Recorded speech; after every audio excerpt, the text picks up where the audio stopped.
గత నెల 22వ తారీఖు తర్వాత ఒక్కసారిగా భారత్ పాకిస్తాన్ మధ్య యుద్ధ వాతావరణం నెలకొంది. వార్ వస్తుందా రాదా అనే స్పెక్యులేషన్స్ కూడా మన కంట్రీలో చాలా నడుస్తున్నాయి.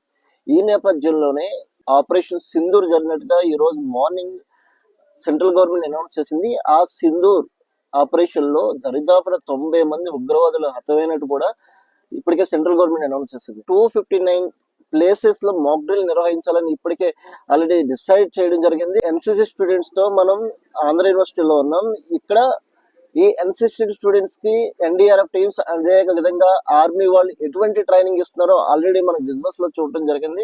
ఇప్పుడు ఒక్కొక్కసారి మనం అంటే ఫ్యూచర్ లో భారతదేశ పౌరుల్ని కాపాడటానికి తయారవుతున్న సైన్యం అనే ఎన్సిసి స్టూడెంట్స్ అని మనం అనుకోవచ్చు. వాళ్ళతో ఒకసారి మాట్లాడి అసలు ఎటువంటి ట్రైనింగ్ తీసుకున్నారు, అంటే ఏదైనా యుద్ధం వాతావరణం ఏమైనా వస్తే వీళ్ళు రెడీగా ఉన్నారా లేదా ఒకసారి అడిగి తెలుసుకుందాం.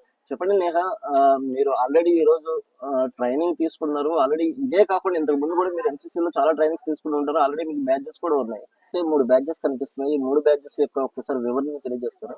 ఇది సిఏటిసి క్యాంప్ అంటే కంబైన్డ్ యాన్యువల్ ట్రైనింగ్ క్యాంప్. ఇది ప్రిఆర్డిసి క్యాంప్ అన్నమాట. నేను ప్రిఆర్డిసి క్యాంప్ వరకు వెళ్ళాను. నాది కల్చరల్స్ బేస్డ్ అన్నమాట. Dance, Kuchipudi dance. సో నేను దాని బేస్ ద్వారా వెళ్ళాను.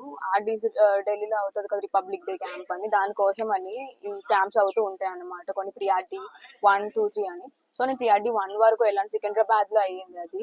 ఒక ఉమెన్ స్థాయి నుంచి అంటే మన ఇండియాలో మనకు ఉమెన్ అంటే ఇంట్లోనే పని చేయాలి, పెళ్లి చేసుకున్న ఇంటికి వెళ్ళాలి అనే స్థాయి దగ్గర నుంచి ఇప్పుడు ఆర్మీలో కూడా పనిచేస్తున్నారు, నేవీలో పనిచేస్తున్నారు, ఎయిర్ ఫోర్స్ లో పనిచేస్తున్నారు. అంటే ఇది ఏ విధంగా ఇన్స్పిరేషన్ ఇస్తుంది మీకు? మెన్నే కాకుండా women can also fight, women can also win, women can also beat anything అన్నది అన్నమాట. మెన్నే కాకుండా ఇప్పుడు ఉమెన్ వీక్ అనుకుంటారు, మెన్ స్ట్రాంగ్ అనుకుంటారు, ఎవరు no one can attack women అది అని అంటారు. అలా అని కాదు. ఇలాగేమైనా మనం ట్రైన్ అయ్యాం అనుకో, మనం women can be bold and they can be strong, so they can attack or they can do anything. ఇప్పుడు యుద్ధం వచ్చినా సరే యాజ్ ఉమెన్ ఎన్సీసీ సోల్జర్ గా you are ready? Yeah, I'm ready. Not only me, నాతో ఉన్న cadets అందరూ ready.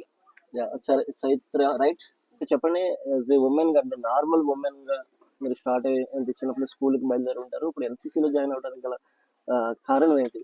అబ్బాయిలు just normal body wise strong, అమ్మాయిలే ఇంకా ఎమోషనల్ గా అన్నిటి వైజ్ గా అబ్బాయిల కంట చాలా రెట్లు ఎక్కువ. ఇప్పుడు ఇదేం పాతకాలం కాదు, ఇప్పుడు ఇంకా అన్నిట్లోనే అమ్మాయిలే ముందు ఉండాలి, ముందు ఉంటున్నారు కూడా. ఇప్పుడు వార్ ఏదైనా వస్తే ముందు పాతకాలంలో అయితే అబ్బాయిలు ఉండి అమ్మాయిలు ఇంట్లో ఉండి అలా, ఇప్పుడు అలా కాదు. ఇప్పుడు అమ్మాయిలు కూడా ఏదైనా అయితే ఫుల్ రెడీగా ఉన్నాం మేమనే కాదు, ఇప్పుడు నార్మల్ సివిలియన్స్ కూడా. ఇప్పుడు ఈరోజు మార్నింగ్ మాకు మాక్ డ్రిల్ అయ్యింది. ఇప్పుడు దీనివల్ల మేము వేరే వాళ్ళకి చెప్పొచ్చు, వాళ్ళు కూడా నేర్చుకుంటారు.